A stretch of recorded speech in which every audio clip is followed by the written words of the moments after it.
오늘 재판 결과 한 말씀만 부탁드리겠습니다. 좀 조용히 좀 해줄겠는데? 네. 오늘의 이 장면도 대한민국 현대사의 한 장면이 될 것입니다. 현실의 법정은 아직 2번 더 남아있고, 그리고 민심과 역사의 법정은 영원합니다. 항소하게 될 것입니다. 기본적인 사실 인정부터 도저히 수긍하기 어려운 그런 결론입니다. 우리 국민 여러분께서도 상식과 정의에 입각해서 판단해 보시면 충분히 결론에 이르실 수 있을 것입니다.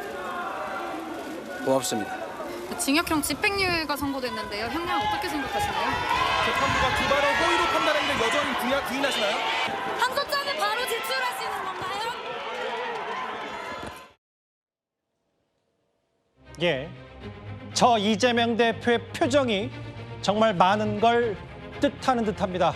어제 부인의 1심 선고가 예고편이었다면 오늘은 이재명 대표 본인이었습니다. 오늘 뉴스탑10은요.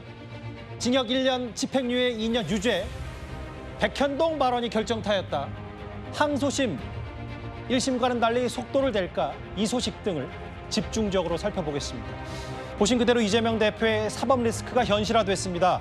지금 이 대표가 받고 있는 4개 재판 중에 오늘 가장 먼저 결과가 나온 1심 공직선거법 위반 재판, 첫 재판부터 예상보다 정말 무거운 형량이 나왔습니다.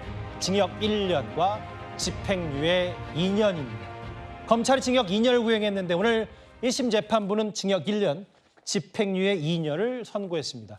저희가 본격적인 얘기를 하기 전에 속보가 들어왔는데요. 이 속보는 서초동이 아니라 여의도 국회에서 들어온 소식부터 먼저 전해드려야 될 것 같습니다.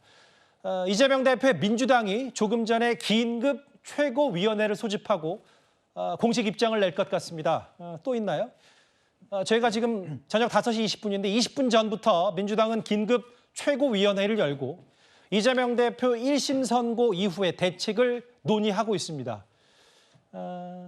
긴급 최고위 개최. 아마 비공개일 텐데요. 뭐 비공개든 뭐든 여의도 국회 민주당 상황에서 조금 더 속보가 들어오면 저희가 발빠르게 전해드리도록 하겠습니다. 공직선거 위반 혐의 1심 징역 1년, 집행유예 2년 유죄. 이현정 의원님. 네. 민주당이 저렇게 속보해 보시는 것처럼 긴급 최고위원회를 개최할 정도로 글쎄요. 지금 야권의 구심점이 흔들리고 있다고 봐야 되는 겁니까? 아마 하늘이 무너지고 말문이 막히는 아마 그런 상황일 것 같습니다. 지금 물론 긴급 최고위원을 소집했지만 글쎄요. 어떤 대화들이 오고 갈 수 있을 건지 아마 다들 말문이 막힐 것 같습니다. 좀 전에 아마 이재명 대표 선고받고 나오면서 역사와 민심의 법정을 이야기했는데 보통 이런 이야기는 대법원 확정 판결이 있을 때 보통 하는 이야기인데 그러게요. 1심 때 이런 이야기를 하는 걸 보면 본인도 엄청난 충격이었던 것 같습니다. 지금 아마 민주당에서는 전혀 예상을 못했을 것 같아요. 일부 법조인들, 의원들 같은 경우는 무죄다라고 이야기를 했고 또 여당 일부에서도 뭐 한 80만 원 정도 나올 것이다라는 예측이 있었는데 윤상현 의원이 그렇죠. 주진우 법률위원장이 1년 정도 나올 것이다라는 이야기 했을 때만 해도 설마 했었는데 결국 오늘 재판부가 보면 구형량의 반을 선고한 거 아니겠습니까? 특히 이번 이 징역형의 선고는 앞으로 10년간 이재명 대표가 어떤 선거에 출마할 수 없는 것인데 확정이 된다면요.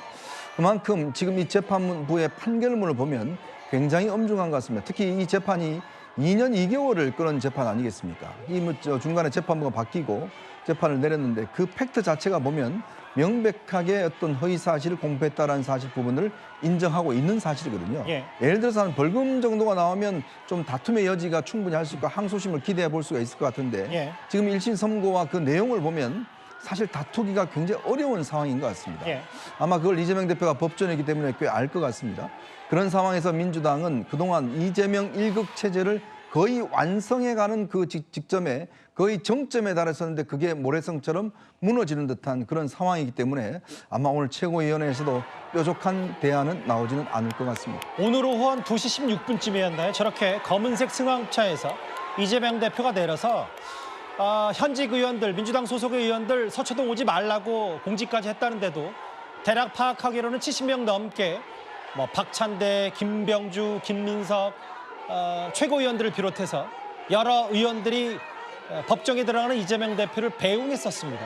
그런데 이제 불과 3시간 지난 이후에 민주당 상황은 180도 급변해서 싸늘하게 식혔고요. 보신 그대로 조금 전부터 긴급 최고위원.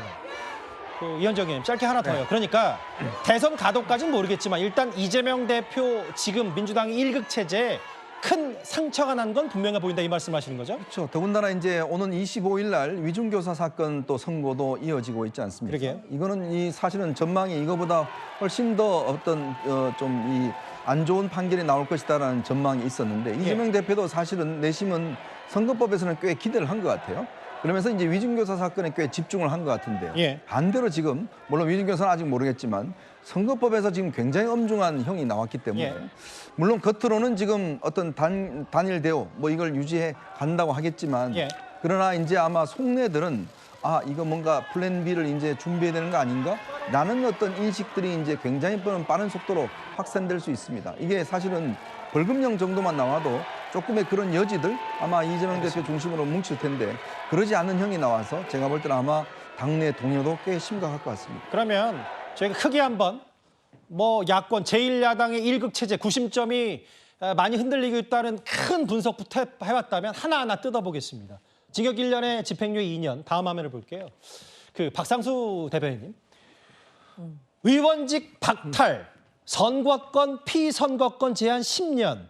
이게 징역 1년이 나왔기 때문에 시사하는 바, 특히 대법원까지 확정될 경우 후폭풍이 만만치가 않거든요. 지난 4월이죠. 올해 4월에 굉장히 의미심장한 공직선거법 판결이 하나 있었습니다. 바로 허경영 대표에 대한 공직선거법 판결이었습니다. 허경영 대표가 이병철의 양자다라는 허위 사실을 유포한 것에 대해서 우리 대법원이 징역 2년, 집행유예 3년의 형을 확정해서 허경영 대표는 2034년까지 피선거권이 중단됩니다. 지금 그 연장선상에서 나온 판결이죠. 사실 그 죄질만 따져놓고 본다면 허경영 대표가 이병철 전 회장의 양자였다라는 말을 얼마나 많은 사람들이 믿었을지 잘 모르겠어요. 그리고 허경영 대표가 대선에 출마했을 때 그 말을 듣고 허경영 대표에게 얼마나 많은 표를 줬을지도 모르겠습니다. 그러나 이재명 대표의 이 발언은 이재명 대표의 선거에 영향을 많이 준 사안입니다.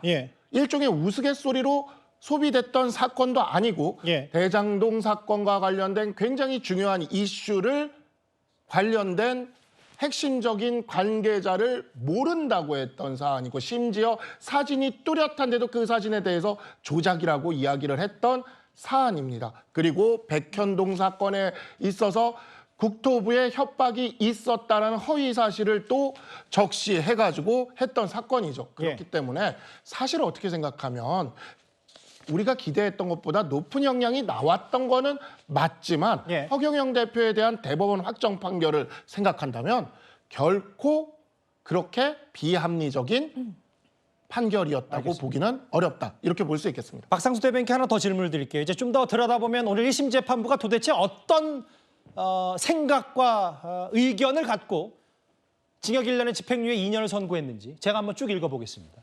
선거 과정에서 유권자에게 허위 사실을 공표했을 때 그 선택에 국민의 뜻이 왜곡돼서 죄책이 가볍다고 할 수가 없다. 국민적 관심사인 상황에서 해명이란 명목으로 방송 매체를 이용해서 파급력이 컸다. 죄책이 상당히 무겁다. 그러니까 대통령 당선을 위해서 고의적으로 거짓말을 했다. 뭐 이 부분을 많이 힘을 실어준 것 같아요. 그렇죠. 이 사안에 있어서 굉장히 요 법원의 그 해설, 일종의 보도 관련된 자료죠. 이 자료를 이렇게 살펴보면 굉장히 인상적인 측면이 있는데 고의가 인정된다라는 것을 이야기한 이 부분이 굉장히 인상적입니다. 왜 그러냐면 이재명 대표가 이 객관적으로 확실한 팩트들에 대해서 허위 사실을 이야기하면서 뭐라고 이야기를 하냐면 45세 이상이 되면은 기억이 편집되어서 뭐 사라질 수 있다라고 이야기를 한다라든가 이런 우발적인 어떤 것이었다라든가 이런 식의 변론 전략을 쓰거든요. 그런 부분들을 하나도 법원에서는 채택하지 않고 다 배척을 하면서 고의로 일부러 이러한 허위 사실을 유포해서 민의를 왜곡시키고 선거에서 유리한 위치에 점하려고 했다라는 것을 이와 같은 판결의 주된 이유로 삼은 것이라고 볼 수 있습니다. 또 하나 중요한 포인트는 위법 수집 증거 배제 법칙이라고 그래요. 쉽게 좀 풀어주실까요? 이것은 이제 뭐냐면 어떤 사안에 대해서 아무리 유죄가 인정되는 증거가 많더라도요. 검찰이나 경찰이 위법하게 수집을 했을 때는 그 증거가 너무나 확실한 것이라도 위법 수집 증거는 증거 능력이 없다 그래서 유죄의 증거로 삼을 수가 없다라는 우리 형사소송법의 대원칙이 있습니다. 이재명 대표 측은 이것도 주장을 했어요. 그러니까 객관적인 팩트로는 도저히 부정할 방법이 없으니까 검찰의 수사가, 경찰의 수사가 위법했다라고 이야기를 하면서 여기에 유죄의 증거로 쓸 것들은 증거 능력이 없다라고 주장을 했던 거죠. 근데 우리 재판부는 이 주장도 배척했습니다. 그러니까 이제 결국은 본인이 대통령 당선을 목적으로 뭔가 고의적으로 거짓말했다는 취지의 얘기, 국민 선택에 국민 뜻을 왜곡돼서 죄책이 가볍다고 할 수 없다 이건데요. 1심 재판부가 이렇게 예상보다 훨씬 더 센 양형을 선고한 이후 다음 장도 보겠습니다. 제가 좀 읽어볼게요. 대통령 선거에서 당선되지 못한 점, 벌금형을 초과하는 범죄 전력이 없는 점 등을 고려했다고는 하지만 특히 이 부분도 눈에 띄어요. 오늘 1심 재판부 얘기 중에 피고인은 동종 범행으로 벌금형을 선고받은 전력도 있음. 아마 이걸 겁니다. 바로 과거에 이재명 대표 이 사건을 오늘 1심 재판부가 거론했습니다. 그 화면도 저희가 준비했습니다. 시장이 형이라는 이유로 이걸 방치하게 되면 그 피해를 누가 감당하겠습니까? 만약에 제 형님이 아니었더라면 또 제가 시장이 아니었더라면 아마 당연히 법 절차에 의해서 진단을 거쳤을 것이고 진단을 했더라면 정신질환이 확인됐을 것이고. 그러니까 기억하시겠지만 지난 2018년에 경기도지사 후보자 TV토론회에서 친형을 강제로 입원시키려 한 적이 없다는 취지로 말해서 허위 사실 공표로 재판에 넘겨진 적이 있었지만 2020년에 대법원은 처벌할 수 없다고 판단을 했습니다. 장현주 변호사님. 그러니까 뭐 쉽게 얘기하면 과거에 이런 전력이 있었는데 왜 또 이랬냐 뭐 이런 뜻일 거예요. 아무래도 그렇죠. 그러니까 벌금형 선고를 받았던 전력이 있었다라는 점을 꼬집은 것은 결국 재판부에서는 과거에도 허위사실 공표죄로 문제가 돼서 한번 재판을 받았던 적도 있고 벌금형을 선고받은 전력도 있는데 왜 또다시 이런 범행을 범했느냐라는 꾸짖음도 분명히 있는 것으로 봐야 될 것 같습니다. 그렇기 때문에 이재명 대표에 대한 선고에 대해서 양형에서 불이익한 요소로 이것은 참작이 된 것으로 봐야 될 것 같고요. 물론 이제 유리한 요소로서는 이제 당선되지 못했다는 점 그리고 벌금형을 초과하는 범죄 전력이 없다는 점 등은 당연히 양형에서는 유리하게 고려된 것으로 봐야겠습니다. 그러나 이런 양형 기준을 따져본다고 하더라도 사실상 이번에 형 자체가 굉장히 좀 중하다라는 부분에 대해서는 당연히 아쉬움을 표하시는 분들도 많으실 거라고 저는 생각합니다. 물론 유죄 판결에 대해서 그러니까 골프를 치지 않았다라고 한 부분과 백현동의 용도 변경이 결국 협박 때문이었다라는 부분에 대해서는 법원이 허위사실로 인정을 했지만 이 부분을 항소해서 과연 이 부분도 허위사실 공표죄를 의율할 수 있는지에 대해서 치열하게 다퉈질 거라고 보이고요. 뿐만 아니라 이것을 유죄로 본다고 하더라도 양형 기준상 사실 징역 1년에 집행유예 2년은 좀 이 선고 자체가 너무 중하지 않느냐라는 부분도 저는 항소심에서 치열하게 다퉈질 거라고 보입니다. 장 변호사 말씀은 이게 여러 가지 양형 이유를 봤지만 어쨌든 양형 기준표상으로도 징역 1년이면 훨씬 세다 선고가.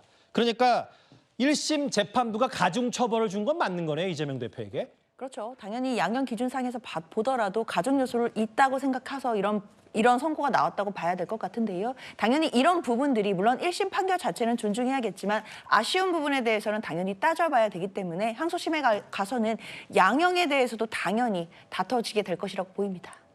그러니까 지금 자막에 나오는 것처럼 지금 이번에 징역 1년, 집행유예 2년은 이 선고한 1심 재판부가 선고한 이 형량은 양형 기준상보다 훨씬 높기 때문에 가중처벌 범위에 해당한다. 그만큼 이재명 대표의 이번 2년 2개월 만에 판단이 나온 공직선거법 위반 1심 재판부는 꽤 죄를 엄하게 물었다. 이렇게 일단 정리할 수 있겠습니다. 박성비 서관님, 아까 저희가 속보로 만나봤다시피 지금 한 30분 정도 지났는데 오후 5시, 저녁 5시부터 민주당이 긴급 최고위원회를 열어서 당대표의 이런 1심 징역 1년과 집행유예 2년 유죄에 대해서 공식 입장을 낸다고 하는데 뭐 민주당 소속돼 있으니까 혹시 민주당에서 어느 정도 의견이 모아지든지 예상컨대 뭐 어쨌든 재판부를 규탄하는 것보다는 우리가 민주당이 똘똘 뭉치자 뭐 이런 메시지를 낼 거라고 저희가 예상하면 되는 겁니까? 글쎄요. 일단 지금으로서는 아마 당 입장에서도 굉장히 예상하지 못했던 충격적인 결과가 나온 것일 거기 때문에 어떻게 나올 것이다라고 구체적으로 예단하기가 힘든 상황이긴 합니다. 근데 예. 말씀해 주신 대로 뭐 1심 판결 자체에 대해서 규탄하거나 어떤 판사에게로 뭔가 책임을 돌리거나 이런 메시지는 전혀 나오지 않을 것으로 저는 예상을 하고 예. 다만 이제 이재명 대표께서도 이제 항소를 하겠다라고 얘기를 하셨기 때문에 그 항소를 할 방침에 대해서 명확하게 밝히고 뭐 어떤 진실 모든 실체적인 진실들은 앞으로의 과정에서 더 다퉈보게 될 것이다. 그리고 국민들의 어떤 현명함을 믿는다라는 식으로 이야기가 나오지 않을까 싶은데 일단 기본적으로 저는 지금 상황에서 긴급 최고위를 하는 것은 그만큼 당 차원에서 이 상황을 엄중하게 보고 있고 더 나아가서는 이제 국민들 그리고 혼란스러워하는 당원들께 통일된 정돈된 메시지를 전해야 된다라는 어떤 그 타이밍의 문제가 있기 때문이 아닌가 싶은데요. 아마 이제 근데 예정되어 있는 장애 집회도 있고 하다 보니까 이 톤을 좀 봐야 될 것 같습니다. 얼마나 강경하게 나올 것인지 또는 강경하지 않더라도 톤 다운을 해서 차분하게 대응해 나가겠다라는 전략을 펼 것인지 이 두 가지 사이에서 고민이 좀 있겠죠. 그러니까 이제 박성 비서관 말씀은 다 차분히 들어봤는데 참 어렵잖아요. 지금 25일 위증교수 재판도 있기 때문에 오늘 긴급 최고위를 한다고 하더라도 사법부에 대한 뭐 비판을 하기에는 또 여러 가지 어려움도 있을 테고 그리고 항소하는 건 하는 건데 그럼 뭐 이게 친명이든 친문이든 뭐든 이제 이재명 대표 단일 대우로 똘똘 뭉치고 윤석열 정부의 실정을 하는데 집중했다. 뭐 이 정도의 톤을 맞출 가능성이 있다 이 말씀하시는 거네요. 그렇게 볼 수도 있죠. 그러니까 네. 지금 상황에서는 어쨌든 지금 당원들이나 지지자들 입장에서는 굉장히 이제 법원의 판결에 대해서 아쉬움도 표하시고 또 분노하시는 분들도 있을 거기 때문에 그런 지지층들의 마음을 좀 달래기 위한 어떤 말들도 필요할 것이고요. 그리고 지금 당에서 이 상황을 어떻게 보고 있는지에 대해서도 사실은 좀 정돈된 입장이 나갈 필요는 있습니다. 그러게요. 의원들의 개별적인 발언으로 뭔가 감정 섞인 발언들이나 사법부에 대한 어떤 지탄이나 이런 것들이 나올 경우에는